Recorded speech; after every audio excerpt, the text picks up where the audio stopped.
வணக்கம். ஸ்ரீரங்கத்திலிருந்து கோபால் ராஜ். ஒரு நண்பர் என்கிட்ட கேட்டிருந்தாங்க. அவர் பேர் அனிருத்தர் பேர். சார், நான் எப்படி சார் சேவிக்கிறது? எனக்கு வரவே இல்லை. எனக்கு எது அவசியம் எது அனாவசியம் தெரிய மாட்டேங்குது. எனக்கு இவ்வளோ தான் பணம் வருது, என்னால் சேமிக்க முடியல, எனக்கு கடன் இருக்குது. அது நிறைய பேர் நிறைய விஷயங்கள் சொல்லிக்கிட்டே இருப்பாங்க. பட் ஒன் திங், ஒன்றே ஒன்று நான் சொன்னதை பண்ணுங்கள். 45 நாள் கழிச்சு நீங்களே எல்லாருமே மாறிடுவீங்க.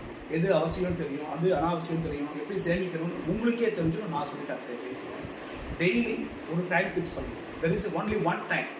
ஒரு வாட்டி காத்தால ஒரு சின்ன எக்ஸாம்பிள் சொல்கிறேன். எங்கள் அப்பா எனக்கு சொல்லிக் கொடுத்ததை நான் உங்களுக்கு சொல்கிறேன். ஏன்னா எல்லாருக்குமே அப்பா தான் ஹீரோ.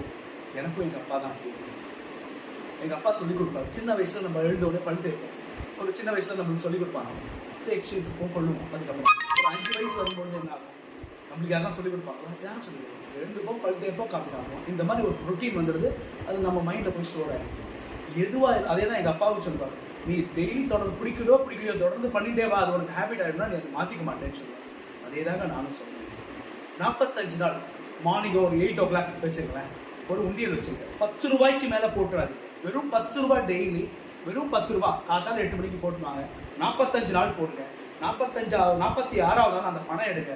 உங்களுக்கு என்ன இஷ்டம் பண்ணதோ அதை செலவழிங்க. அனாவசியமாக நீங்கள் கண்டிப்பாக செலவழிக்க மாட்டீங்கன்னு நம்பிக்கை. என்ன 10 ரூபாய் குருவி சேர்க்குற மாதிரி சேர்த்து வச்சுட்டு அதை நீங்கள் அனாவசியமாக செலவு பண்ணீங்களா? கண்டிப்பாக செலவு பண்ணுங்க. அந்த நேரத்தில் உங்களுக்கு கண்டிப்பாக தெரியும் எது அந்த அவசியம் எது அனாவசியம்னு. ஜெய்ஹிந்த், வந்தே மாதம்.